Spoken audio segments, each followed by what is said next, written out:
let the dogs out. Like, who let the dogs out? Who? Off the Hook, airing on offthehooksports.com. Your home for real news, real opinions, and what really matters about Tennessee athletics.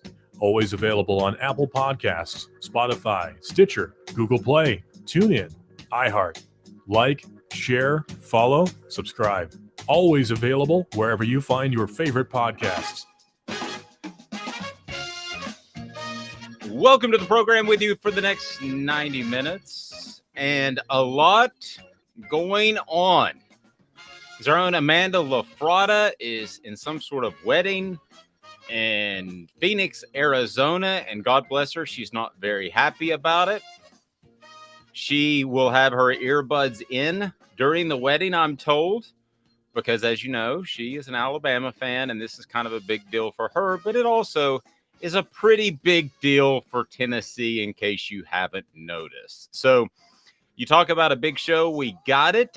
Blake Toppmeyer will join us, the USA Today SEC columnist, Josh Ward of the Sports Animal, and the coach, Chris Landry. So the Down and Dirty at 30, as we get right to it, is brought to you by Honeybee's Coffee. Why is Honeybee's Coffee so good? Well, I could tell you that it's the top 5% of the beans in the world. I could tell you about the great locations in Knoxville. I could tell you about the e-commerce store. It's easy to order, grind your own beans, and have fantastic coffee. But at the end of the day, if you try it once, you'll know why it's so good. It tastes good. I'm not a coffee drinker, and I go have 3 cups there and love it. Usually coffee gives me a headache. It never does at Honeybee's. I'm telling you, it's just that good. And this guy said he was having a cup of joe. Blake Toppmeyer joins us. He is the USA Today SEC columnist, the Down and Dirty at 30. Usually a lot of news. We'll just go Blake instead because there's a lot to talk about. Hey, Blake, thanks for making the time, man. I appreciate it. Yeah, absolutely. Thanks for having me on here, Dave. Yeah, it's first of all, you and I have crossed paths a couple of times, but really wanted to tell you that enjoy your work. Fantastic stuff. Love what you do. And tell us where people can follow you. And I do want to discuss your latest column, but where can people follow you on the worldwide interweb? Yeah, I'm on Twitter at @BToppmeyer, and you can find my work really throughout the USA Today network. So here locally, you can find it in the Knoxville News Sentinel. If you're in Nashville, that's the Tennessean, or over at the mothership at USA Today. Really, any newspaper owned by the USA Today network throughout the South. Yep, check it out. They were still doing the printed version, but for those of you that are on digital, check out Blake. He's fantastic. And also the podcast too that you do with some guy named John. That's right. Yeah, SEC Football Unfiltered is our podcast. We drop new episodes in the middle of every week. Got our latest episode up now, and actually our lead segment on this week's podcast is taking a look at this Alabama-Tennessee rivalry. So we try to have some fun on there every week. At the end of the podcast, we usually make 5 or 6 picks against the spread, and the race is on right now between me and John. We're both terrible picking against the spread so far, but he's got a 1-game lead on me, so the race for futility is on. Well, the 3 of us should work together then, because I'm absolutely horrible against the spread or predicting games. Sometimes when you get too close to it, I don't know about you, but I overanalyze it. I start thinking about the backup left guard and what if the starter goes down. I don't know about you, but I get too close to it and overthink it. I just think, people think like, oh, he covers sports. He must have a insight on whether this team's going to cover the spread or not. It's like, not really. Like, that's why those handicappers set the lines that they do. I mean, I don't know if there's any real advantage to doing this for a living versus some guy on a street corner. Like, I think your guess is as good as mine when it comes to picking games. But I don't know. That's why they got those big casinos. That's exactly right. All right. So I want to get to the Tennessee-Alabama game. But first, a very cryptic tweet, I thought, by Lane Kiffin. I don't know if you saw that or not, but it's a tweet of him in the night I was there, the night that he left Knoxville, and I actually was at the very viewpoint in which somebody took a picture. I believe it may have been Amy Smotherman with the Knoxville News Sentinel, but nevertheless, and he's sitting there getting ready to go in his little impromptu press conference.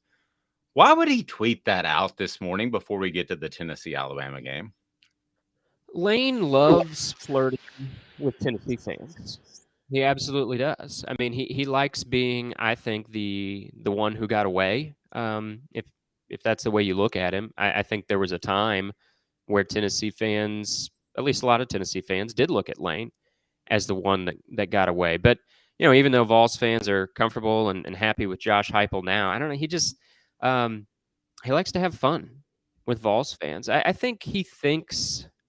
Maybe not during a game week in a season, but I think Lane thinks a fair bit about his time at Tennessee, his exit. I don't know if he would say he regrets it because at the time, he always wanted to coach USC. He had worked under Pete Carroll. He'd been part of Pete Carroll's dynasty, and I think for him that was the quote unquote dream job. So I think he thought it was something he had to do. But I do think he looks back on it, from time to time now and thinks, oh, maybe I could have just stayed there at Tennessee and what might have been. I think he's happy at Ole Miss. I do. He's doing a great job down there. But yeah, he just continually likes to flirt with Tennessee fans. I mean, it's kind of needling them, but really, I mean, he doesn't ever downgrade Tennessee. I mean, he always talks highly of Vols fans. I think he just kind of likes to be on the periphery as, like I said, the one who got away. I have a theory that he would tweet that out because I think he's pretty open. I don't think he's as orchestrated as maybe some think. And I think he tweets that out perhaps to have fun, but also I think there's part of him that says at Ole Miss you're probably not going to be a part of games like this very often. I don't think the support is as there as it is at a Tennessee or Alabama. Am I reading too much into that, Blake?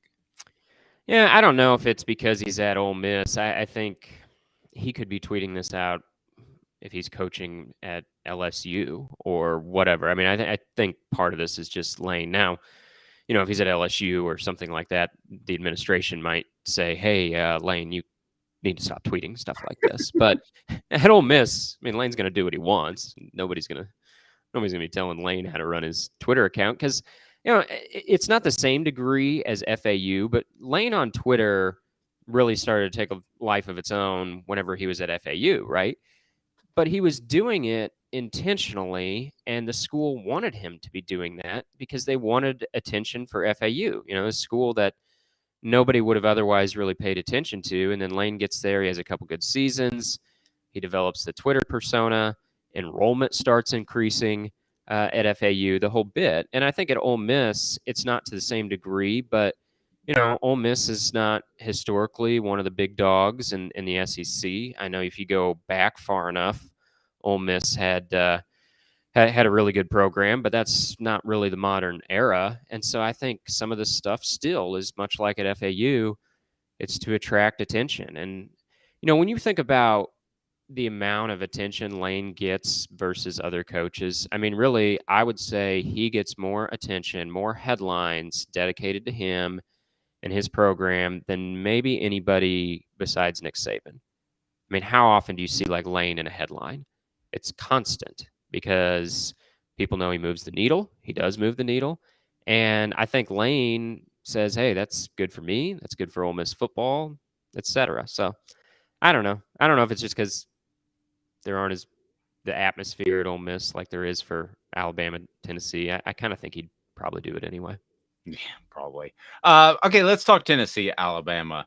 I had visited with John Adams yesterday, and that podcast is on our YouTube page. Check that out. Love visiting with John, brought to you by Biles Automotive Group and also Big Orange Phillies. Great place to watch the game at Big Orange Phillies this weekend. If you're not going, I'd highly recommend it there in North Knoxville, Maynardville Pike. But John and I were talking, and I'm not a prediction guy like we were talking earlier. I just kind of roll with it and try to analyze the game. But I'm talking to John, and about halfway through it, I said, it sounds like you're going to pick Tennessee. And he goes, yeah, I am.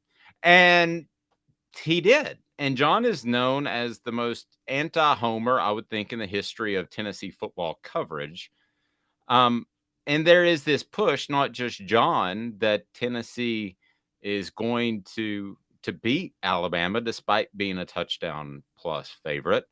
What are your thoughts on this groundswell of people, both nationally and locally, that think that Tennessee is going to win this game? I think if you're living in the moment, it's not surprising. Like I was in Tuscaloosa last weekend for Texas A&M Alabama, and Alabama was fortunate to win that game. 4 turnovers, three turnovers by their backup quarterback turned starter and Jalen Milroe, and they're literally 2 yards. A&M's 2 yards from the end zone when the game ends. Alabama was that close to losing that game, and then you throw in what happened in Austin, Texas in week 2. They need the field goal at the end to win that game.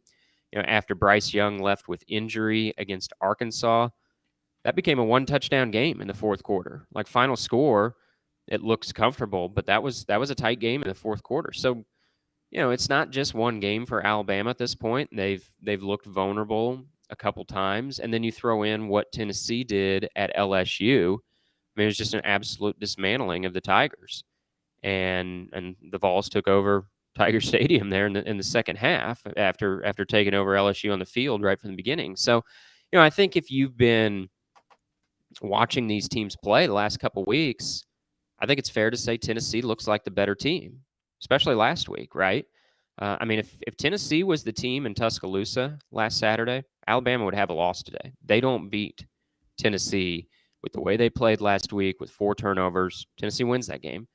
Does that matter for Saturday? Probably not.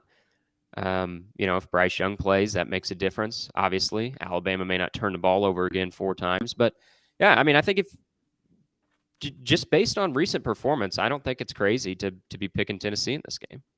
Now, if you think about history and what Nick Saban has done the last 15 meetings, that's maybe where it starts to get crazy. But I don't know. I don't think about history so much in matchups like this. I think because the teams taking the field, like they're not necessarily going to be thinking about history. No, I think you're right, and I think there is an incredible amount of optimism and self-confidence with this team. I had somebody ask me a couple weeks ago. They said, "Is this team overly confident?" And I said, "Yes." I said, "But it may not hurt them against LSU, but I believe it could hurt them against Alabama." I'm quick to say when I made a mistake. I think the confidence heading into this game is what makes it a potential upset. And I'm curious what you think of that and what you think of the 7.5 point spread in general. Yeah, I wouldn't say they're overconfident. I think, their attitude is probably right where it needs to be, in that I don't think this team feels intimidated by anybody, and really nor should they, particularly when they're going to be out there on their home field. I mean, this is going to be a raucous environment. I don't need to tell Tennessee fans that. They know. But I think that gives you a little extra wind in your sails, when you're going up against Alabama, which is ranked number 1 in one of the 2 main polls and undefeated, and everything that comes with that. I think taking the field in front of 101,000 of Tennessee fans gives you a little extra pep. But as far as the spread, I guess that tells me odds makers think Bryce Young is going to play, I suppose. It's what I think. I think Bryce Young's going to play. I don't know that he's going to play at 100%, but I guess I'm leaning toward Bryce Young's going to play. I don't think you would see Tennessee as a 7.5 point underdog if they knew Jalen Milroe was going to play. But also, like, every single week, I think when the Bama spread drops, it's always a little bit bigger than I would expect, like just thinking in terms of a general game. But week after week, the Bama spread drops, and they're always favored by a little more than I would expect. But you know what?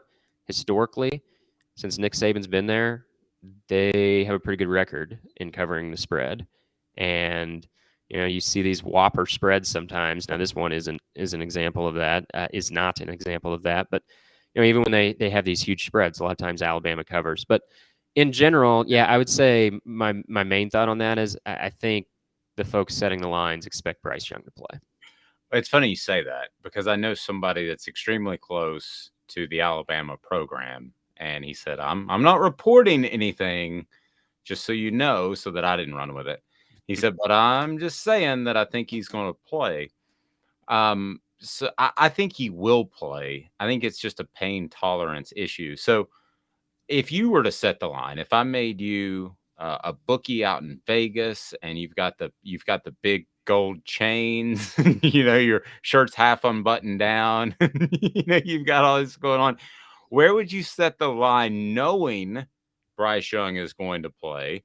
And where would you set the line knowing that he is not going to play? And I'm usually not an odds line guy, but I'm just curious what you would think. I mean, if I knew he was going to play, but no, he's not 100%, because I think it's unlikely that all of a sudden he's going to be 100% by Saturday, right? So let's say he plays but isn't 100%. I think I'd set it somewhere around where it is now, like 7.5, 8 points, probably. If I knew he wasn't going to play, Alabama maybe 3.5, 4-point favorite, I would say. I mean, I think if he doesn't play, I think Tennessee wins this game. But just setting a line, you got to kind of take out what you personally think is going to happen in the game. In terms of setting a line, I think if I knew he wasn't going to play, I'd say 3.5, 4 points. Bama's still favored. One of the things that's interesting to me is over recent history, we always say two groups have been really, really good for Alabama, and that's the wide receivers and the defensive backs. So if you don't do the research, you go into this game saying, oh, they're just naturally good there. But they're really not elite at all. They're above average. Your thoughts on those two position groups?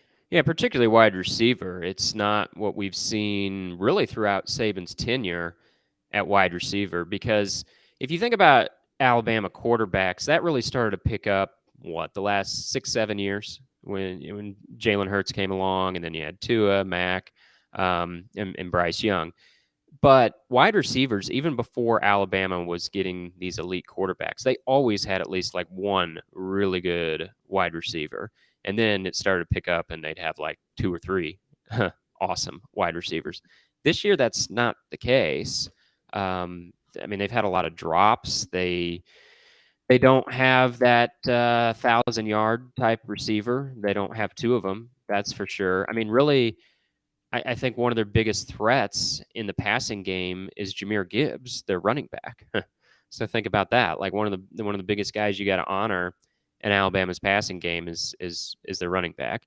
I think Cameron Latu, their tight end, is also one of their best targets you got to watch in the passing game. But again, when you start talking about running backs and a tight end being like some of the top threats in the passing game, that's clearly not typical Alabama. There is. There's no Devontae Smith. There's no Jerry Jeudy. There's no that type of target that we're used to Alabama having. I would put their back end of their defense ahead of where I put their wide receivers. I agree with you. It's maybe not as elite as usual. I still think this Alabama secondary, though, is really good. I don't know if I'd use the word elite like you normally would with an Alabama secondary, but I'd say really good. Their wide receiver group, I'd call it average, frankly. And really not even comparable to Tennessee's. No, Tennessee has, they're better at wide receiver than Alabama is.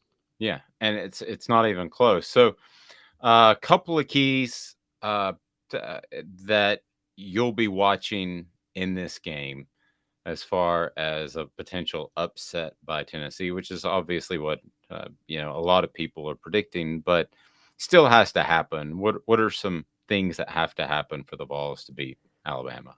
Well, the most dangerous thing about Alabama, particularly if you take Bryce Young out of the equation, the most dangerous thing about Alabama is its pass rush. I mean, Will Anderson is phenomenal.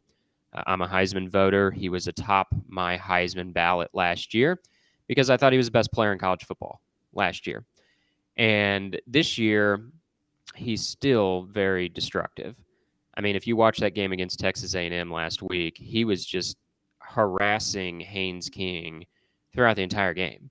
Didn't get that many sacks, but sometimes sacks don't tell the full story. I mean, he was landing hit after hit on Haynes King. He was pressuring passes, the whole bit. And it's not just him. I mean, he's the big dog, but you got Dallas Turner, you got Chris Braswell. I mean, they just have all kinds of pass rushers. However, Hendon Hooker and this offense are very effective at getting the ball out quickly. That's one thing Josh Heupel's offense is designed to do. It's not the old 5-step drop.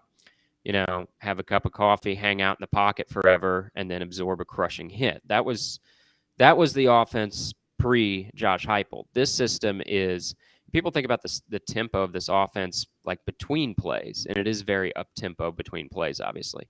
But even after the ball is snapped, everything stays high tempo.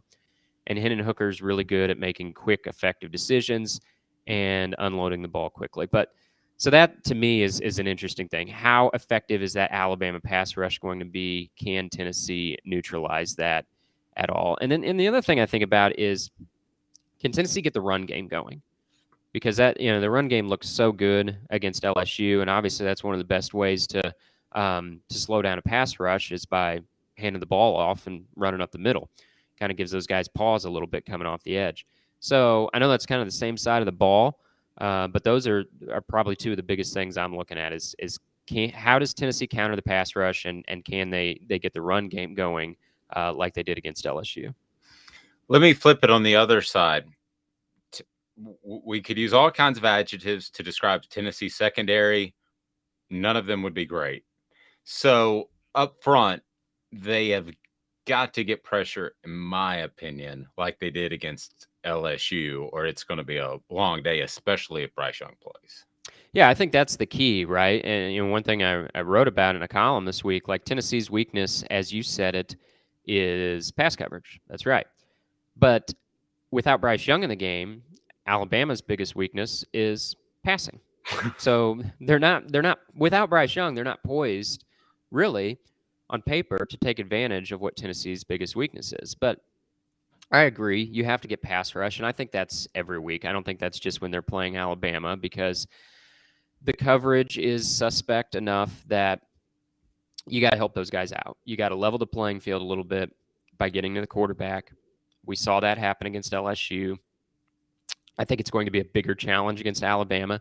I wouldn't say this is Nick Saban's best offensive line. He's had better units. It's a solid offensive line. It's a better offensive line than LSU. That LSU offensive line has been a wart for that program since their national championship season. Frankly, it's the third year in a row where offensive line and pass protection has been an issue for LSU. So it's going to be a bigger challenge getting the quarterback, but I think Tennessee's done a pretty effective job at that throughout the season. And really, we think about this defense, being kind of an anchor for this team. I don't think the defense for the most part has been as bad as we think. We have to factor in the tempo and how many plays are played in a game. And Tennessee's overall defense, I would say, has been more average than bad. But I think the front six has been pretty good. We normally call it the front seven, right? But anymore in college football, you're playing 5 DBs. So I refuse to call it the front seven anymore. It's the front six. I think that part of Tennessee's defense has been okay. It's the back end. And as you said, you have to mask some of the deficiencies there in the back end with that pass rush. So do you want to throw your prediction out, or do you save that for your column on Friday? Or no, sure, we can throw it out. I mean, yeah, it's like I'll have to have two predictions, right? If Bryce Young doesn't play, and if he does play, is that cheating? I don't know. We can go that way. Okay, it's your show, right? We do whatever you want. Okay, let's say Bryce Young doesn't play. I'll take Vols 34-28. Let's say Bryce Young does play. I've just seen it too many times. In my current position, I've covered Alabama quite a bit in the last year and a half. How many times do you see it? Alabama's on the ropes. Bryce Young puts on the cape, and he just refuses to let the team lose. I mean, other than the national championship last year where he wasn't able to bail Alabama out of that jam, time and again, he's bailed Alabama after one jam after another. And so I kind of see him as like the magic man that papers over the cracks. And I feel like if he plays on Saturday, he's going to do something that Bryce Young does. And late in that game, he's going to pull it out for Alabama. So if he plays, I'd kind of turn it on its head a little bit and say Alabama wins 37-34. It's interesting to me you still have them both close. Yeah, I have Tennessee covering the spread regardless of which quarterback plays. Yeah, and Bryce Young is that type of guy. He's kind of like Michael Jordan to the Utah Jazz. we would remember the Utah Jazz a lot differently had it not been for a couple of those series. I'm dating myself, Blake, but again, fantastic stuff. People can follow you on the Twitter at B Toppmeyer, Toppmeyer. You probably already know who he is, but if you haven't had an opportunity to read his stuff, it is very good. Blake, thanks for the time, and we'll talk to you soon. All right, sounds good. Thanks, Dave. Everybody, Blake Toppmeyer of the USA Today Network covers the SEC. So there's a guy who knows Alabama, knows Tennessee, feels like this is a really close game regardless of Tennessee or of Bryce Young playing. That's interesting to me. Amanda says hi because she's traveling to a wedding. The innocent culprit said, I've had that exact shoulder injury and it still hurts sometimes to this day. He may throw deep twice before he hurts himself again. 2 weeks isn't enough rest time.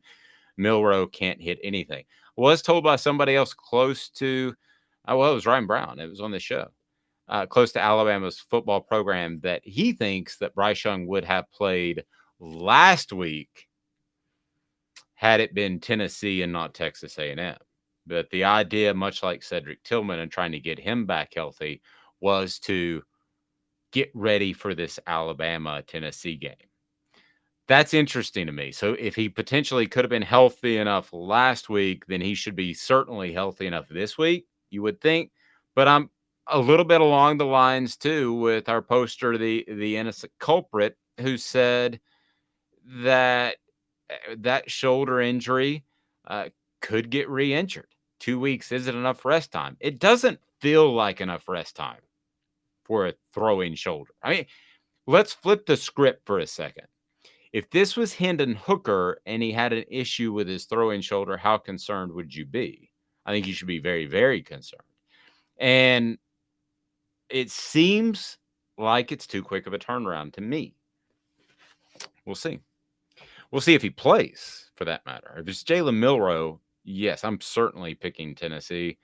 Again, I'm awful at picking, but I was taken aback. And if you want to go to our YouTube page, you can check it out when John Adams picked Tennessee. I just did not see that one coming. And I think those of you that have been fans of Tennessee probably hated John a couple of different times over the past 20 years. But I will tell you this, much like our show, it's about honesty and what we really believe. And I'm at the point, I'm pretty close, where I really believe that Tennessee wins, even if Bryce Young plays, because I can't tell you that he's going to be 100% effective. Blake's appearance brought to you in part by the Mattress Place. 22 years on Chapman Highway. Tell them Off the Hook Sports sent you over 225 five-star reviews. It's on Chapman Highway, but it is very, very close to downtown, and it is awesome. Over 225 five-star reviews on Google. Marine Corps, veteran-owned, the Mattress Place on Chapman Highway. It'll be the coach. Up next, we'll visit with Chris Landry of Landry Football. You give me 2 minutes off Thug Sports. To own the more that owns every job, then get to Vassy Lawn and Garden in Cleveland and get you a Toro. I'm David Vassy, here to talk to you about Toro. With a Toro Zero Turn, you'll get more out of every minute and you'll reach the finish line faster. At Vassy's, we like to say, no matter if you're mowing 3 acres a week or 11 lawns a day, homeowners and business owners alike find confidence in equipment they can trust from top to bottom. Vassy Lawn and Garden, Highway 60 North in Cleveland. Man alive, it's worth the drive. It is worth the drive, and Chris Landry joins us now, and I said 2 minutes, and I fibbed. Tell us about Big Orange Phillies, Mr. Viles. Actually, if you can, hang with me for 2 minutes. Gary Viles here. I want to personally invite you to North Knoxville's newest sports bar and restaurant. It's Big Orange Phillies, located in Black Oak Center. And yes, folks, it's happening in Halls. Big Orange Phillies offers family-friendly environment with homemade meals and the best deli-style subs around. Billiards, darts, jukebox, shuffleboard, and cornhole, and a full bar. We also offer valet parking on weekends and during special events. We even have a covered back patio. It's happening at Big Orange Phillies. We want, we need, and we appreciate your business. Hi, Mike Davis here with City Heating and Air, reminding you to always dare to compare. Our team provides quality local heating and air service, installation, and maintenance across East Tennessee. We use only the best equipment like American Standard heating and air conditioning for your residential, new construction, or commercial needs. Honesty, dependability, and customer satisfaction have been the cornerstones of our business since 1961. City Heat and Air. There's your bear. This is Al's Dish Barbecue Supply, so come on in and see all the different rubs and sauces we have, plus a complete line of Green Mountain grills. Don't be overwhelmed. We have plenty of help so you can produce the best barbecue and amaze your family and friends. Barbecue is America's food. We'll do what we can to bring you all the best products. We're Al's Nest Barbecue, but Chattanooga goes to grill.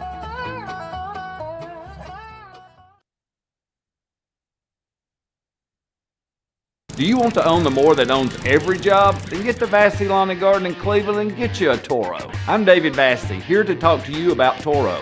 With a Toro Zero Turn, you'll get more out of every minute and you'll reach the finish line faster. At Vassey's, we like to say, no matter if you're mowing 3 acres a week or 11 lawns a day, homeowners and business owners alike find confidence in equipment they can trust from top to bottom. Vassey Lawn and Garden, Highway 60 North in Cleveland. Man alive, it's worth the drive.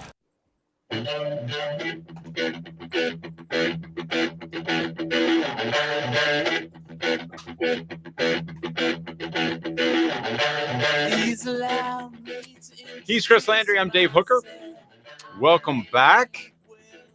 Chris, how are you, sir, after my video snafu that you just saw? I'm doing great. It's game weeks are a lot of fun. It's weeks like this that remind me of what it's like to be a college coach on a campus. Not that you get out of the dungeon of your office, but when you go for a little run or something and there's a buzz around campus that you can't quite explain it.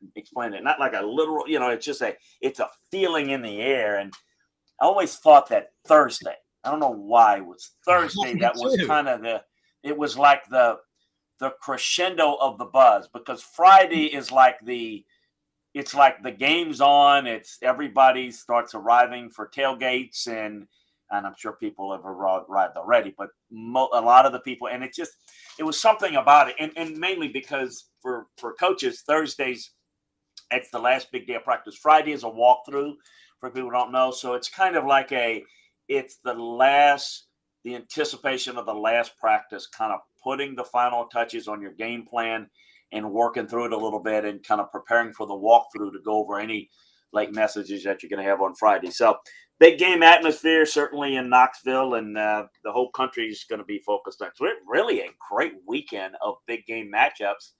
And in Knoxville, they're going to have the biggest of the big games.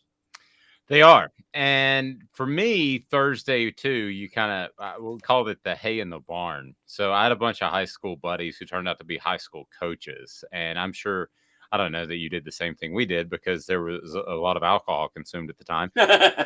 But we, and by the way, I want to remind everybody that Zool Beer Company, xulbeer.com, is the official craft beer of Off the Hook Sports. So check them out. Great spacious location downtown with parking, and also worldwide award-winning craft beer. But we always called it the Haze in the Barn night. So we play poker, and I knew that I had a light day on Friday. They had a game. I don't know how they handled the consumption of alcohol, but nevertheless, it is kind of the Haze in the Barn night. And I wonder if you're Alabama and you worked with Nick Saban, how much hay can be in the barn when you're not maybe 110% sure how healthy your quarterback is? Well, they know. They know what's going on. I can't tell you for certain. I don't know, but they know who's starting that game, and they have prepared accordingly. I think Bryce Young is going to play, but what they have done, and I don't think it's maybe as difficult as people might think, because the game plan will be about Jalen Milroe and correcting the mistakes, the turnovers, and the mistakes of last week.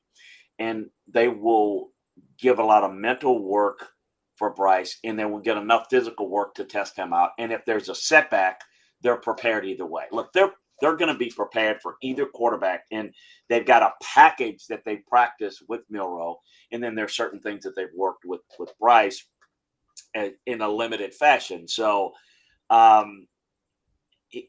think the difficulty is more for Tennessee because Tennessee doesn't know who they're going to face, and defensively, they got to prepare for two different packages. They're going to get, hammered with the run game, and they're going to have to, defend the run with Jalen Milroe and defend the quarterback run with Jalen Milroe. And then if Bryce plays, then they've got to worry more about the pass game. So they've got to divvy up their time with trying to figure out 50-50 what they're going to do, what Alabama's going to do. Whereas Alabama, they know what they're going to do, and they know they're preparing, as I said, to get enough work done for Bryce so that he can play. But they've got the Jalen Milroe package. They're just working right now. I can tell you, Alabama, they're working more on just cleaning things up. If they don't make mistakes, they feel good about either quarterback, But if they turn the football over 3 times in the first half, it's not going to come out well for them. I don't care who you're playing. So that's kind of what's going on there. Who is the most important player on the field that maybe is not a known commodity? So, and I'm going to craft this question as best I can. So, I think Hendon Hooker's a known commodity. Let's say Bryce Young plays, known commodity. I think Tennessee's receivers are a known commodity. But is there a guy out there that hasn't gotten a ton of pub that could sway this game one way or another? Well, I think I'm going to go to the offensive line, and I'm going to go to the tackle position. Look, I think that, the key to Tennessee being successful offensively is get the ball out quickly, go with tempo. So I think what Alabama's going to do with their edge rushers is they're going to crash the mesh point. So, Tennessee's offense is an RPO zone read. So they read it, but the mesh point is where you put the ball in the belly of the back and make the decision. Alabama with their edge rushers are going to try to crash that, and are going to try to force that decision before the read, before they want to. And so I would say the tackles. I would say both tackles because I think Will Anderson's going to move around. And so I would say that both if I was going to pick one, I'd probably say Mincy. I would say that he's going to have a really good game. They're going to have to maybe chip if they need to on Will Anderson, or they're going to have to get the ball out quickly. They're going to have to work the screen game, but it is tough to run screens on Bama. They are very well schooled. It's not like, some of the success they had against LSU last week early. So I would say the tackles, because that's where it starts from. Because if they can't protect the edge, and Will Anderson can have the impact, and that means you've got to overplay him. And people have said, "Well, Will Anderson's been quiet this year." Will Anderson has been phenomenal this year. Yeah. He's been great. People don't really see unless it's a sack or, he has been very disruptive. And so, I think that he could cause a lot of problems, or if they're able to neutralize him, it's a big advantage. So this is going to be, without question, a challenge for Tennessee's offense that they've not faced thus far this year, because there's a lot of playmakers on Alabama defensively, and Alabama, I think, regardless whether Bryce or Milroe plays quarterback, Tennessee's gonna see a heavy run dose. Or if Tennessee does what I think they're going to do defensively and play a loaded box, then that's going to create some easy throws, even for Milroe. So I think Alabama feels pretty good about making Tennessee defend the run. And again, they're going to play off the look. So if they come out throwing a bunch, it's, and if you can't count the numbers and see it on TV, you'll see that Tennessee's overplaying the run. If they don't, then Alabama will just control this game and control it at the line of scrimmage. So it's going to be interesting to see how Tennessee plays it and how well their defense can play. The edge rush has been good, but to me, the key for Tennessee's defense is their ability to stop the run, slow down the run, and you got to stay committed to the run. And with Milroe, Alabama's going to even be more committed to the run. So I don't know that the whole, well, Milroe can't win it or whatever. Alabama can't win this game if they turn it over. And Tennessee, it is in pretty good shape in terms of protecting the football. But if Alabama plays a clean game and runs the football, this is going to be quite the challenge for Tennessee. Well, and okay, so maybe that I'll ask a follow-up there. That's interesting. So who's the interior defensive lineman or two for Tennessee that needs to step up? I don't know that guy's there right now. No, it's not one guy. I mean, you can't do that. I mean, what they're going to have to do is play a lot of loaded front. They're going to have to get their linebackers in. They may have to get a safety in. I mean, whatever it takes to stop the run, they've got to do it. And I know people, well, it makes them vulnerable against the pass. Yes, it does. But if you can't stop the run, you can't win this game. You can't win pretty much any game if you can't stop the run, regardless who it is. So, yeah, I mean, you're going to have really good performances by the defensive tackles.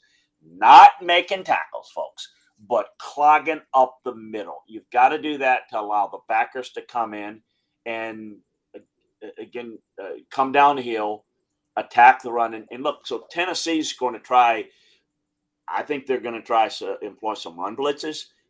They're not a point-of-attack team, so they're not going to really hold up. But what you're going to see, I think, is some stunts a little bit where they'll get backers free. They'll get defensive linemen free. You'll get an end have to come inside. Or get a Byron Young to come inside. A Barron to come on a stunt to really do a good job of creating penetration to try to – because Alabama runs straight downhill. So you've got to attack them downhill. It's like a bull in a ring, the old bull in a ring drill that we have. You've got to be able to do that. Well, you've got to clog it up. If you're not a great point-of-attack team, what you've got to do is try to penetrate that somehow so that you can force the back to go lateral behind the line of scrimmage. So Tennessee, I know, has been working hard all week on trying to figure out ways that can get penetration to what we call bubble the run, force the run wide. Because if you force the run wide, then you got a chance to rally with numbers to tackle. But if they get downhill, you're going to have the big plays in the run game, and that's obviously not sustainable.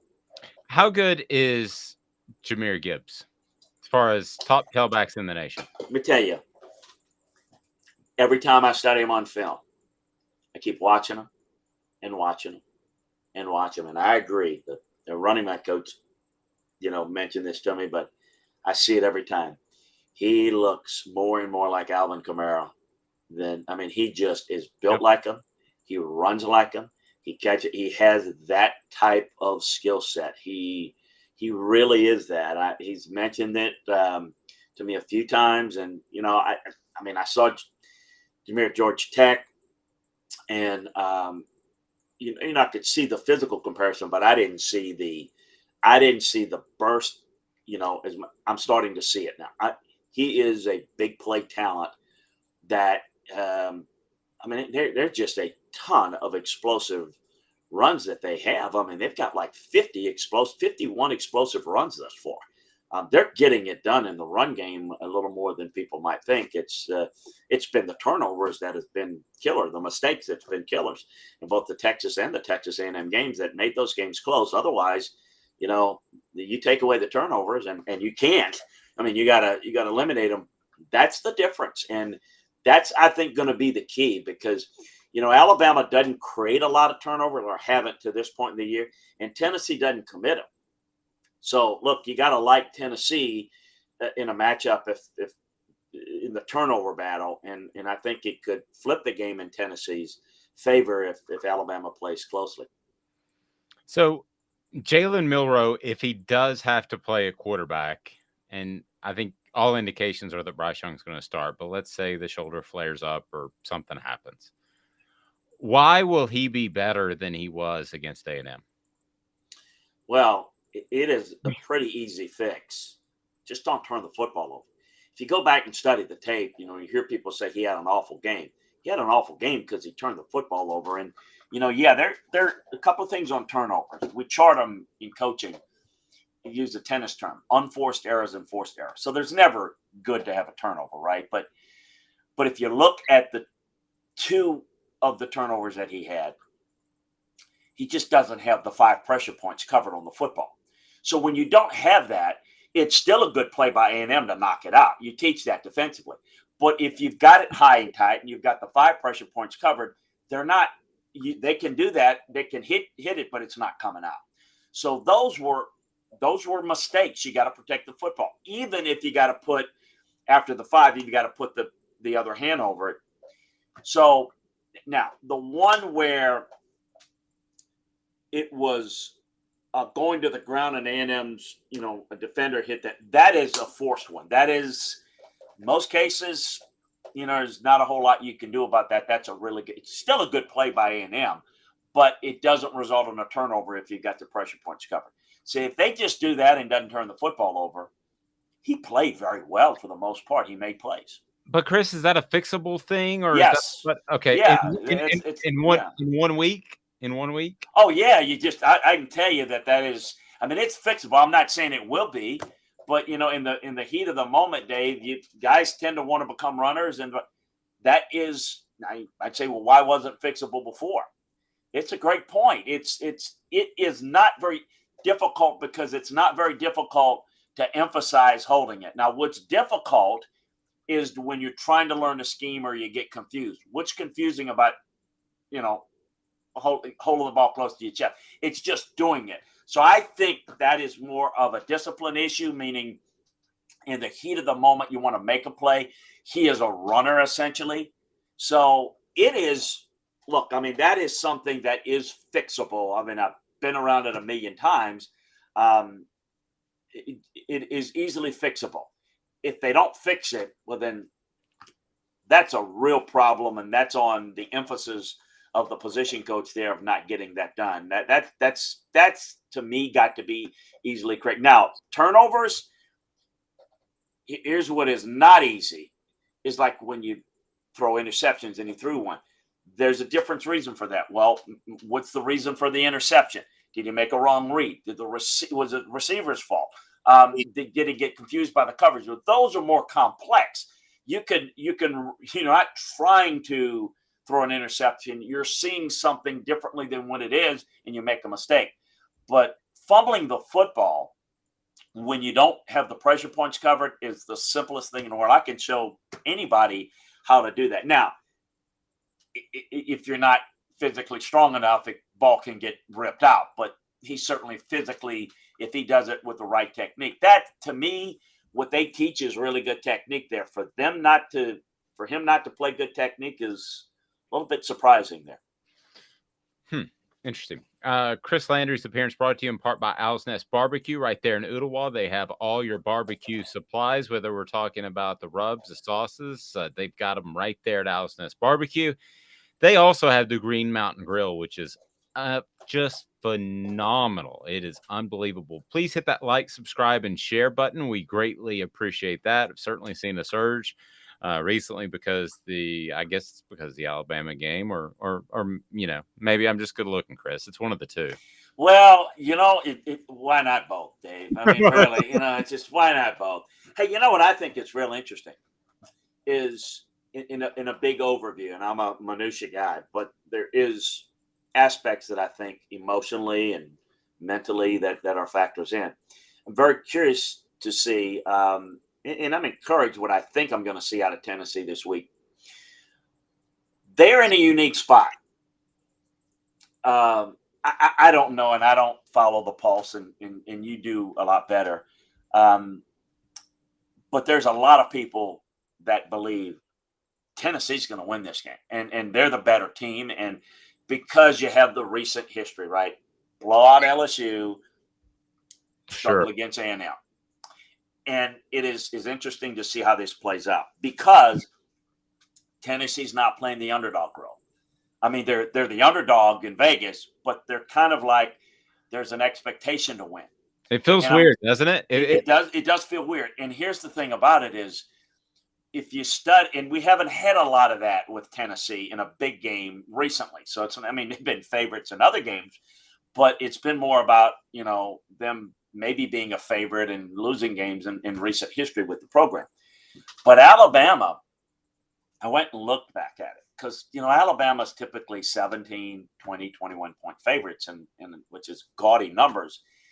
And it's those type of games that give them trouble. So I went back and looked and see when Alabama's like a 10-point favorite or less, which basically means, and that's the case here, it's almost like, all right, they average winning those games by 21 points. They've won them like 17, 21, 24, 27, I believe. They seem to play when they get counted out, because if you think about Alabama, they never get it's never motivated. They never can use the motivation that we're underdogs, that people don't think you're going to win. Yeah. That doesn't fly in their building. But it is literal now, and I'm curious to see. I think I know how Alabama's going to respond to that. They're going to be like, we're going to show you and all of that, and combined with the fact that there was, speaking of the turnovers and everything, the emphasis on that, I don't think that that Alabama's going to have the turnover type issues. We're going to see that happen. So I'm curious to see how Tennessee plays it and how they play this role. I expect the game to be close. I hope it's a great game, and I hope it goes down to the wire, at least as somebody that doesn't care who wins it. So I think it's going to be a lot of fun. I'm curious to see how Tennessee responds to it. I think they're going to respond well. But I also am curious, and I don't want to look ahead, certainly don't, but I'm also wondering and hopeful that, and this is a danger too, and it's something that Alabama's had enough experience with, that they try to just take a workmanlike approach to each game in attacking. But there's no question, and I think we've seen this with A&M against Alabama, when they tend to focus so much on Alabama, and that game last year, what did Tennessee, what did A&M do? Go 8-4 last year. They struggled, and they look good against Alabama. How is this Tennessee team going to play the rest of the year if they don't win? Or if they do win? It could be either way, because I wonder internally if they're putting so much focus on this as being the cherry on top of the tree, and does it affect them in future games? Meaning, if Alabama beats them, they put so much emphasis on the game. Does it I know the air is going to go out of the balloon in the fans, because it's a buildup. That's natural. But for the team, does that permeate through there? And if they win it, does that become, an issue where it permeates through to where you don't play as well? I think that is interesting, but that's more of a what happens after this week. And I know we want to focus, but I'm curious to see, because they won't say it, but that there is a hyper focus attention to a game like this for Tennessee. I think the pressure is on Tennessee more, because I think that Alabama is either way is likely going to win the West and have their chance, where Tennessee, in their hopes, they really need to win this game if they're going to in any way be a player in the East.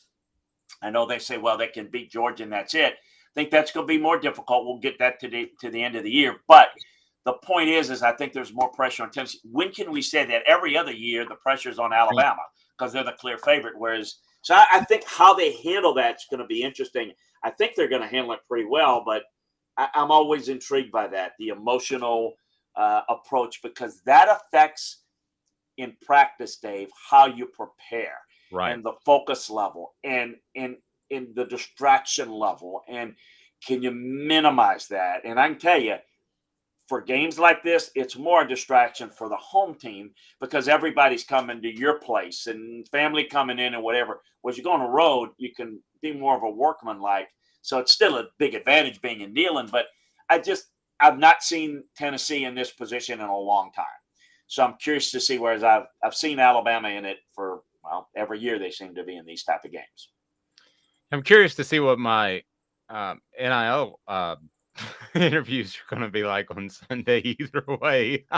That's true. That's true. Yeah. And I can't announce it yet, but there's a couple of more that'll be in the fold. So we'll see. Great stuff as always. People need to go to LandryFootball.com. Chris, we appreciate it. We will talk to you sooner. We're going to have a breakdown on some Tennessee prospects on the YouTube page. So fantastic stuff. Thank you, Chris. They got like 45 guys coming to visit this game for Tennessee alone, and got one official visit. And class of 2023, 24, 25. You better get them there. You're going to have a whole section of recruits in this game. So a great atmosphere, a good time to have them there. Thank you, buddy. I appreciate Thank it. you. Chris You bet. Landry, LandryFootball.com. His appearance brought to you in part by Craft Treats. Go to crafttreats.com. And don't forget, you save 20% at checkout with the exclusive code Off the Hook. The exclusive code Off the Hook. And it's great for your pet's digestive system. It's easy for me to say, digestive system. It's great for anxiety, and it's fantastic for my dog in particular that has a little bit of an arthritis issue. So he's bouncing back. Fatty's jumping right up there thanks to the chill pills. But you go to crafttreats.com, you can get the chill pills. Don't forget, you save 20% off at checkout with our exclusive code Off the Hook. So those of you that are asking, wondering, I know she's on the message board, Amanda LaFrada got tied into a wedding. So we will be rejoined by her tomorrow. But so we're all out of sorts in terms of the layout of the program. We're going to get to some things right now because Brittany Campbell, who is a loyal viewer, listener, all of that. Brittany, how are you? Good. How are you? I'm well. You're not nervous, are you? Nah, I'm not going to throw up or anything. So you're not going to play the wrong commercial break like I did a few minutes ago. All right. So, yeah. So, okay. So for those that don't know, Brittany's awesome. She put together a spreadsheet, and spreadsheets are difficult for me. I'm starting to get a grasp of them. But she put together a spreadsheet of this day in Tennessee sports history, which was the original plan. So let's go to that right now. Brittany, do you have that pulled up? Can we do this day in Tennessee sports history, or do you want me to announce it, or do you want to announce it? I can do it. Let me find it. Okay, here we go. This day in Okay, sports here we go. history. Putting things in perspective, exclusively on Off the Hook Sports with Dave Hooker. You're so old. When you were a kid, rainbows were black and white. And Amanda LaFrada. New kids on the block just called. They wanted you as a backup dancer. A couple of people saying they haven't gotten their shirts yet. Sorry, they are going out. A lot of them have been out, though. I am curious. There are a couple of you that should have already received them. So I'll get on that. Brittany, this day in sports history, what do we got?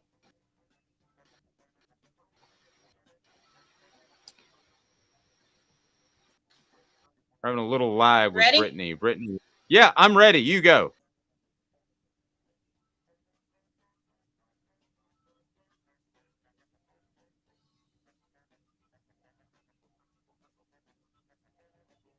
Oh, man, we're having a lag with Brittany. Brittany, we're having a lag with you. Can we try again? Talk to me. Give me a mic check. We've lost Brittany. No, it was going to be Brittany's debut. Brittany, we'll work it out. I will get to this day in sports history. How about that? And then if you hang tight, I'm not sure why we can't hear you, but if you hang tight, then we will do a little message board bingo later in the program. Man, I hate that. Brittany's awesome. This day in sports history, so I'll go ahead and handle that. But I want you to know that it was Brittany who provided it. So today's October the 13th.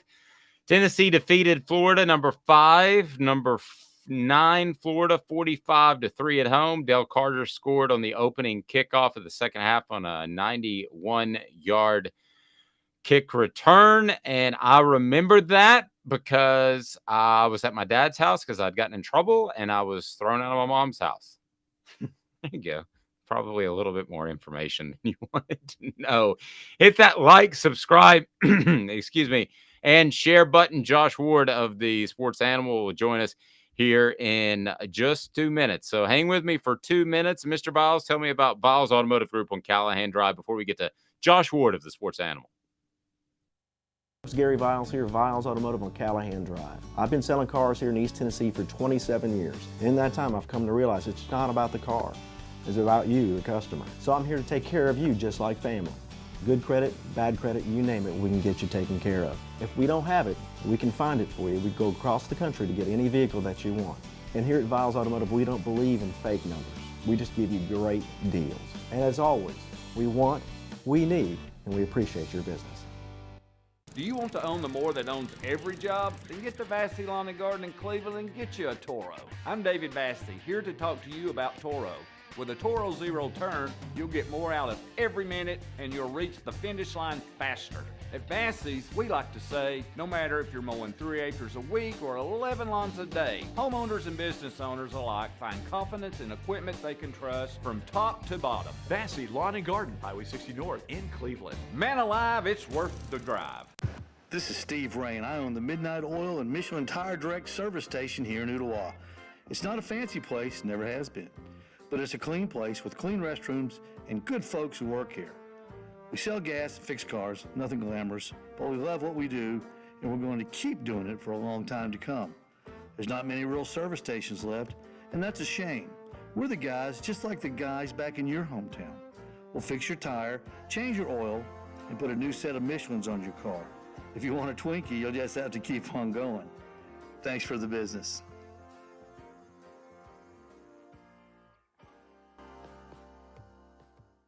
Hi, Mike Davis here with City Heating and Air, reminding you to always dare to compare. Our team provides quality local heating and air service, installation, and maintenance across East Tennessee. We use only the best equipment like American Standard heating and air conditioning for your residential, new construction, or commercial needs. Honesty, dependability, and customer satisfaction have been the cornerstones of our business since 1961. City Heat and Air. Dare to compare.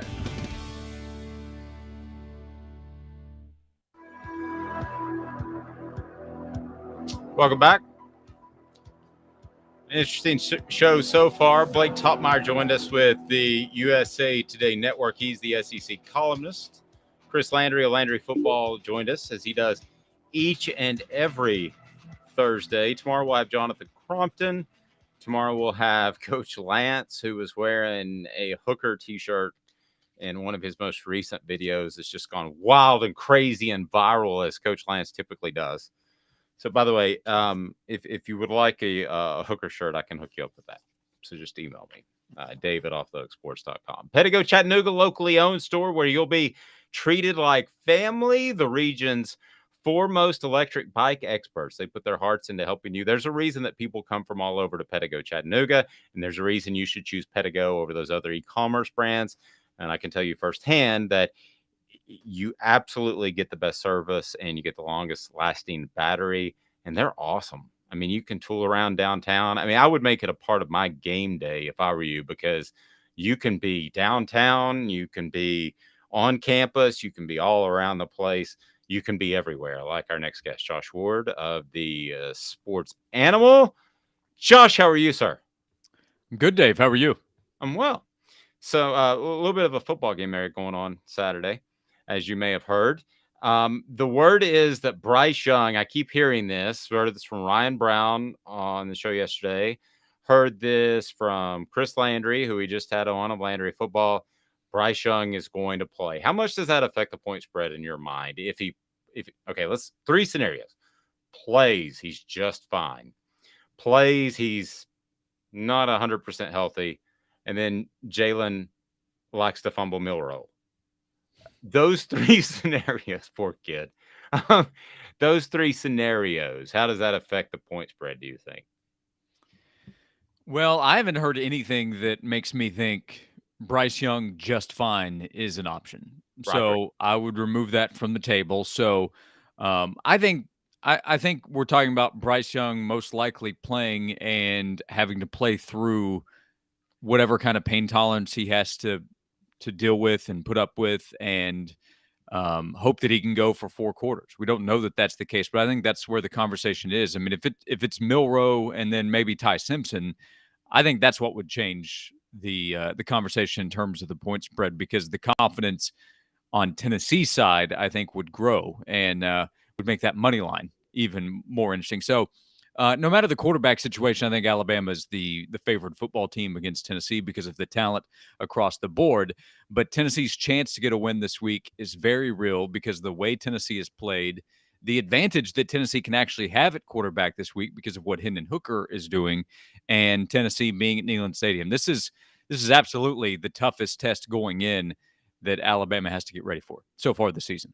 You mentioned Ty Simpson, and for those that don't know, he's the highly touted young man who did not play in place of Bryce Young last week. Jalen Milroe did. So have you heard anything that if they have to go second string, that because of Jalen Milroe's performance off A&M, that they could go Ty Simpson direction? Yeah, I think there is buzz coming out of Tuscaloosa that Ty Simpson could be an option, not necessarily to be the guy. They may play both guys, get into the game, stick with one versus the other. I mean, there are all kinds of options that are on the table, I think, for a coaching staff in this kind of situation if the starter is unavailable. Milroe is a fantastic athlete. He doesn't take a backseat to anybody when he walks on the field athletically, but he's inexperienced at that position, as Ty Simpson is as well. Did not take care of the football last week, as you referred to, and I'm sure that's not something that that grows the confidence on Nick Saban's side. And if they're trying to throw the football, which is something you need to do against Tennessee's defense, they might look at Ty Simpson as an option there. So, where things stand right now, I think Alabama is preparing to try to have Bryce Young based on what other people are saying, but that's not guaranteed, and it's not guaranteed for 4 quarters. So if not, you have to come up with plan B and possibly plan C, and I think that could include Ty Simpson. And what a storyline that would be. The freshman who grew up a Tennessee fan and I think at one point was planning to probably go to Tennessee, that ends up at Alabama, potentially playing in Neyland Stadium as a true freshman for Tennessee's top rival.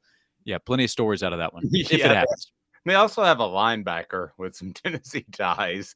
Alabama does. A lot of O's in his name. You probably know who that is. But, yeah, there are a lot of ties back and forth. So yesterday I'm recording our podcast with John Adams, and it's brought to you by Biles Automotive Group and Big Orange Phillies. And halfway through it, this is probably about 11 o'clock, I was like, John, it sounds like you're going to pick Tennessee. And I just the way he was talking, he goes, yeah. Like I was just supposed to naturally know that he was going to pick Tennessee. And then later in the day, you have Paul Feinbaum and some guy named Mad Dog Russo who likes baseball. And they're all picking Tennessee. And Nick Saban responds, all this noise about picking Tennessee, does it affect the game at all in your mind? Well, it's not supposed to. The only thing that causes me pause there is we're talking about Nick Saban's football team. And we've had too many examples of even the slightest hint of negativity on the outside being uttered about the Crimson Tide, and then it becomes tasty rat poison, according to Nick Saban.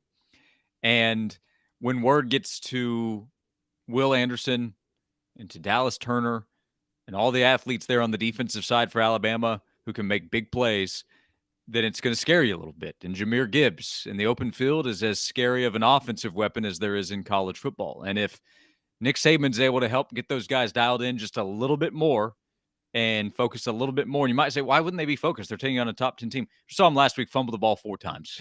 So that's a huge part of this game. So it does give me pause in this case. And part of the pause too would be, Dave, I'm kind of leaning that way.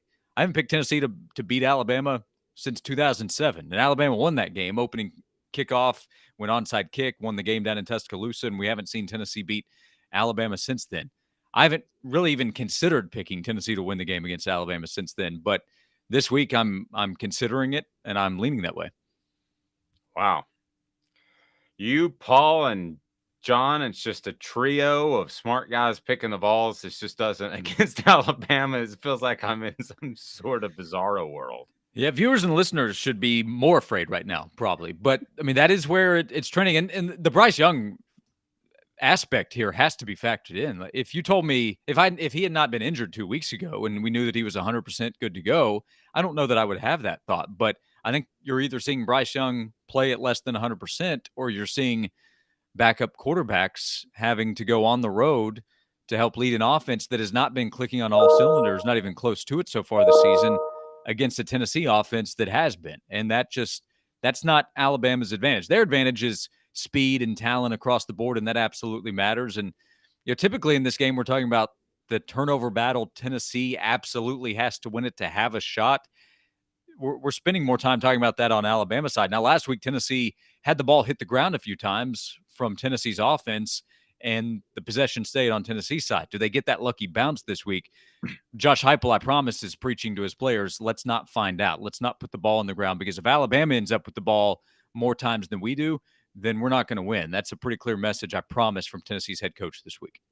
Cooper Mays on our YouTube channel. By the way, we want you to like, subscribe, and share. I run the analytics. 80% of our viewers haven't subscribed yet. So let's go ahead and do that so you get notifications when stuff goes on, because Cooper Mays and Jacob Warren are awesome to talk to. And Cooper talked about recovering one of those fumbles by Hendon Hooker. And he said, I was quick like a cat. Did I look quick? Did he look quick, Josh?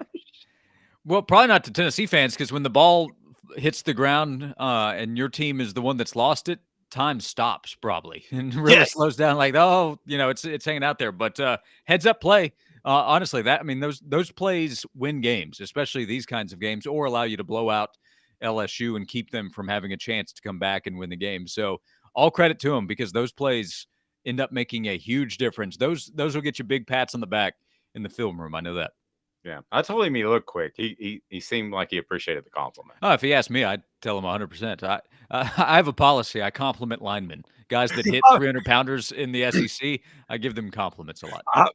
Excuse me. One of the funniest stories, I can't remember the lineman you were on with. Excuse me. But he was talking about how he would win against you in a fight, and you said you would just run. And he said, well, I ran a 4.9 in the combine. So David Ligon. Yeah, David Ligon. Yes. Offensive guard and center for Tennessee in the mid-2000s. And he was a 4-star athlete out of high school. And, yeah, made that point that, I think he pointed out, you'll never lift nearly as much as I can, but you keep running. Eventually, I'm going to get to you because I'm actually faster than you and twice your size. And it was a good point. So I was a lot nicer to David after that. David's the nicest guy in the world, too. He is. Okay. Now, I'm sorry. I don't know what's wrong with my voice. So outside of the Bryce Youngs, the Hendon Hookers of the world, the Jahmyr Gibbs, who's the most important player that's on that next tier down? On either side for Alabama? Either side. I was actually, and I don't even know if he's on the next tier, but I was going to say Byron Young, because I think they have to have a pass rush. He doesn't have the notoriety nationally of the other guys. So I don't know even know if he's on the next tier, but that's who I would go with. That's the topic I'm looking for. Yeah, those guys, Jeremy Banks, the linebacker position, because their roles are really going to matter here, because I think Jahmyr Gibbs will be so important both running the ball and as a receiver. And, when we talk about Tennessee's pass coverage, that conversation applies to the secondary and to the linebacker position. So Byron is a good name because he is a difference-making player. Those guys up front need to play better according to Tennessee's defensive line coach, Rodney Garner, but part of that's because of the standard that he holds. And by the way, he's somebody that helps Tennessee this kind of week. He's very familiar with going up against Alabama football teams, so he knows what it takes to be successful in this kind of game. But Byron Young is, I think, an NFL player on Tennessee's defense and a guy that walks out on the field and in no way is or should be intimidated by the talent that Alabama has. So I would point to him. Linebackers, though, not getting beaten in coverage and making the right plays, I think that's really going to matter in this kind of game as well. So all those guys up front, they matter so much because they have to help the guys on the back end for Tennessee's defense. Because, no matter who's playing quarterback for Alabama, they've looked at film and said, okay, we can, if we get our quarterback time, no matter who that guy is, we can win some matchups there against Tennessee's defense. Let me ask you a really difficult question. How does this Tennessee team respond that is sky high right now, that has a lot of confidence? I would argue maybe a little overly confident at times, but I said that before LSU and I was wrong. So how does this Tennessee team respond if they lose and if they win? Both. Well, by the way, I think they should be as confident as they seem because I think that's taking on the personality of their head coach, and I think it's working. If they win, you have UT Martin next. So you don't have any kind of letdown factor. That's great. I continue to think the schedule is laid out as well as you could possibly ask for. if you're Josh Heupel 2 weeks after the Florida game. So you have time to celebrate, time to heal up, and then get ready for a road trip to LSU.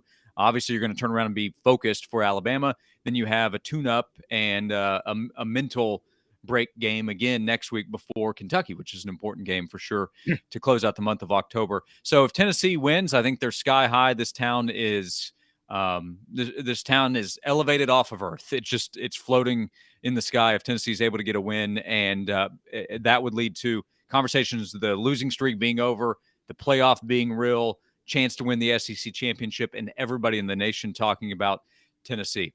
Tennessee loses. I'd like to know how. Like if Alabama comes in and wins by 21 points, well then that's going to be awfully deflating. If Tennessee is competitive for 4 quarters and loses the game, it'll be disappointing, and it should be disappointing. But it doesn't change anything about the structure of the program and what this team is doing, what it's capable of doing, and certainly the chance to get to 10 wins, which I think anybody would have taken at the beginning of the season. So there's just a massive opportunity for Tennessee. Even if Tennessee loses, it can be a successful position that Tennessee finds itself in through 6 games. But the player's mindset is, let's go win, not show that we can compete with Alabama. Let's go beat Alabama. And that should be the mindset, because for the first time in a while, they have a real chance going in to do that straight up. I guess the question I was asking, if Tennessee loses, will there be a hangover like the guy in that picture over your left shoulder had? We're not going to have that talk. Flew my rear. Not on my watch. That was not a bleeping flu. He was partying and he had a hangover. Well, see, that ridiculous theory has been out there for quite some time. And, of course, The Last Dance said it was more food poisoning than – yeah. Look, the partying aspect of Michael Jordan's career is well documented. That's a man that knows how to deal with a hangover and not be physically shut down 24 hours after. So, plus, ever heard of an IV? He would have been good to go if he was hungover. That you're not falling in the arms of your teammate after destroying your opponent just because you partied the night before. Josh will not be hungover on the Sports Animal, where you can hear him from noon to 3. And his appearance brought to you in part by Zool Beer Company. Go to ZoolBeer.com, XULBeer.com. They have fantastic parking downtown, and they've got worldwide award-winning craft beer, which it's only taken me 3 months to be able to say that clearly. But Josh, the beer's darn good at Zool. It's terrific. Ton of options. Love the IPA choices that you have there. So great design, great beer, great selection, whatever you're looking for, because people have different tastes when it comes to beer. No doubt about it. Zool has covered all of that. Yep. I'll stop by and drop you off some more before too long. I'll be up there next week. So, Josh, have a good week and enjoy the game. Same to you. Same to everybody. That was my thought going into this week. Kind of wrote about it as well. But this conversation hasn't taken place in a long time. 2016, there was talk of it, but you could walk around the field before the game and realize this is going to be a beatdown. Tennessee doesn't have any players left from the Texas A&M game. Everybody's hurt. This week, Tennessee goes in as an underdog, but a chance to win. So I'm glad for Tennessee fans that they get to be a part of this conversation. Can we beat Alabama? They haven't asked that much here in the last 15 years. I'm glad that's changed. You could probably guess who this is, but I don't think most people could. But a coach under Dooley said to me one time, when there was a little bit of hype that Tennessee could beat Alabama, this coach came up to me and pulled me aside, and he said, hey, Dave, do you go down on the field before the game? And I said, no, I'm usually up in the press box getting ready. He goes, hey, man, for all those people that are picking Tennessee to upset, or picking us, he was talking about himself, to upset Alabama, come down and see how big those dudes are for Alabama. I mean, there was a huge differential that is somewhat still there, but it's not as significant as it was in the past as far as from a talent standpoint. Yeah, no doubt. Tennessee has real talent on the field. There's more to find in the recruiting trail, but I mean, Tennessee has a bunch of guys that are going to go to the NFL. Not as many as Alabama, but they have a bunch of guys that are going to go to the NFL and that can compete in the SEC. I mean, two of those guys that are a part of your show on a regular basis, Cooper and Jacob Warren. They don't walk out on the field and look at what Alabama has and be intimidated at all. Previously, here in the last 15 years, that's happened too many times. That's not the case right now. But I appreciate it. Sports Animal and all over the place, and a great column that he wrote about Tennessee fans deserve this, that maybe slightly dated, but it's definitely worth a Google. I might even repost it today. It was very, very well done, and it's on offthehooksports.com. And maybe we can get something else out of you this week. We'll see. How about that?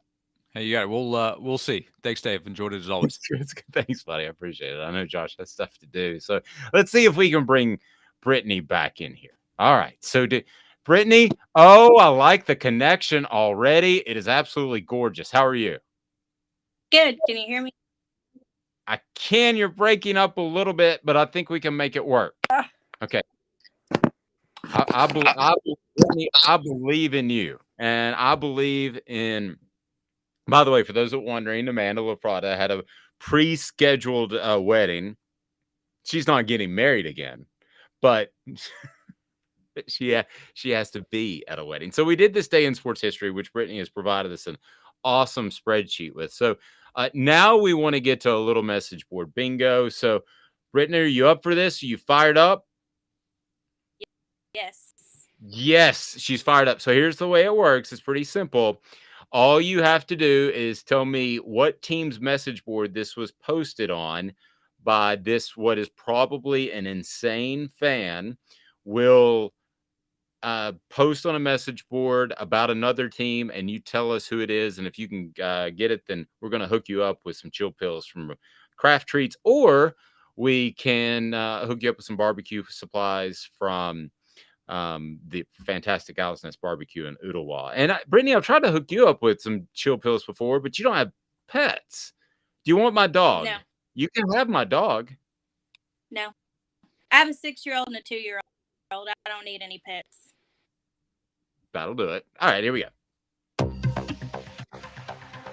All right, Brittany, message board bingo. So you read it, and we'll see if anybody wins.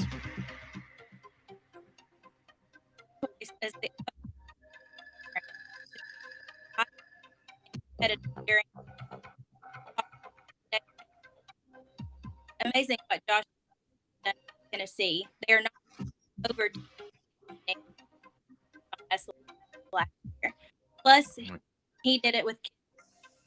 Oh my gosh, Brittany, I'm so sorry we're having the connection issues again.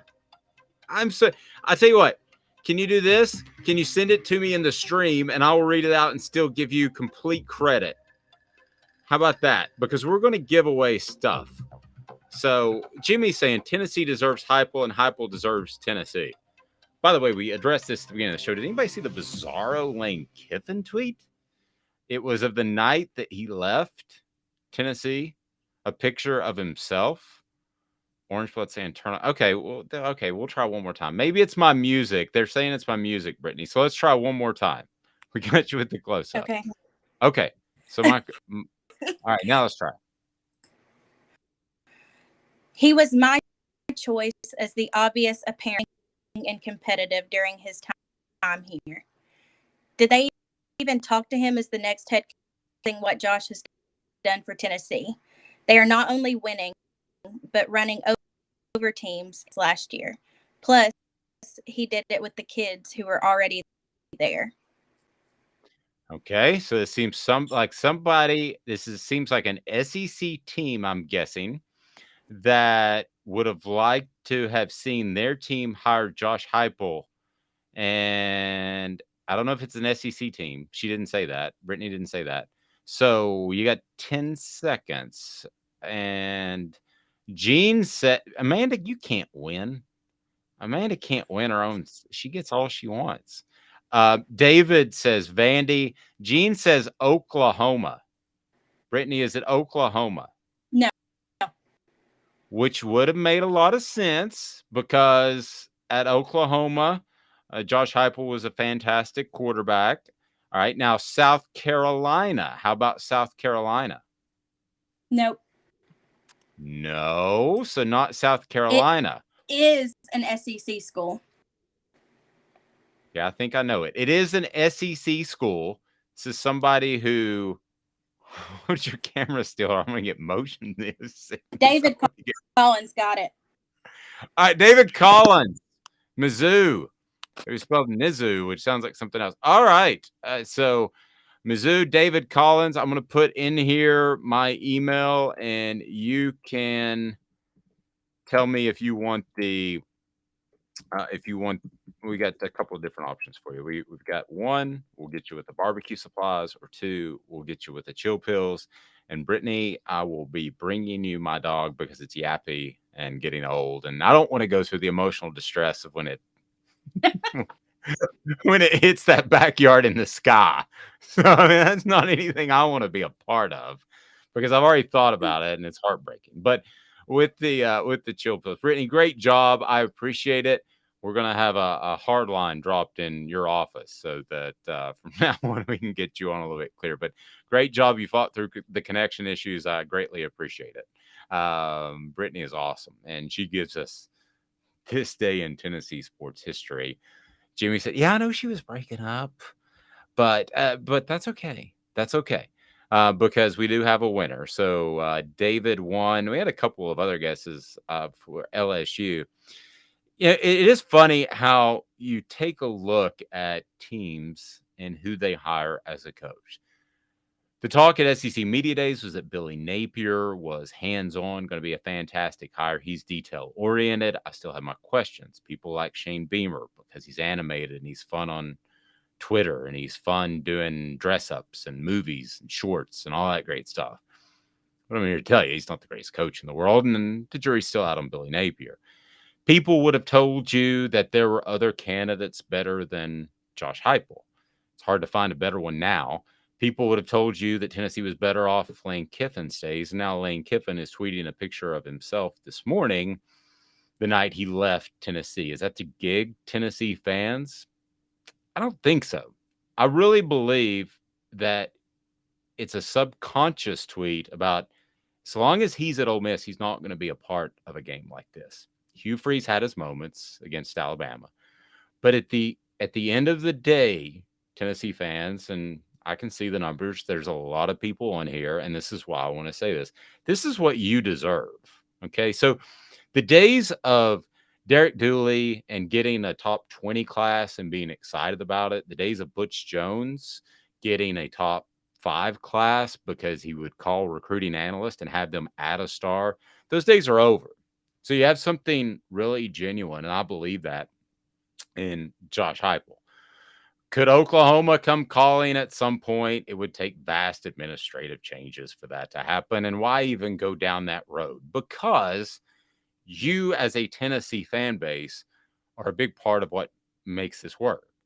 So if Josh Heupel ever were to go to Oklahoma or anywhere else or the NFL, which I think he'd be pretty good at, Tennessee can go out and hire another coach. So this battered Vol syndrome, no matter what happens on Saturday, it's time to set it aside. It's time to be done with that. This team, from talking to Cooper Mays and Jacob Warren, who I love talking to, and we'll have some more players we're going to add to our YouTube channel. So please hit like, subscribe, and share. These players believe, both in conversations when we're recording and when we're not. They believe that they can win. They believe in this program. You should too, because Tennessee offers an awful lot that Oklahoma can't offer, that most of the programs in the nation cannot offer. Talking about a top 10 to 15 program at its basis, not over the past 15 years, but fundamentally its structure, facilities, now talent base with Atlanta nearby, now talent base with Nashville growing up. You deserve this. So, and we'll be with you tomorrow. This is just Thursday. I don't want to get ahead of myself. 8:30 every weekday morning, but you deserve this. So enjoy this week. Somebody said it's been a long week. I know that it feels like it. I know you're excited.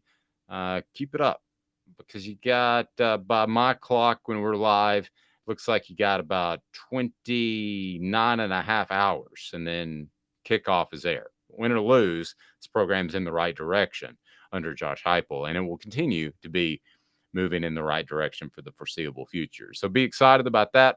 I know everybody wants to win. Keep it in perspective because it hasn't been on the right path in a long time. Presentation of Off the Hook Sports. Have a fantastic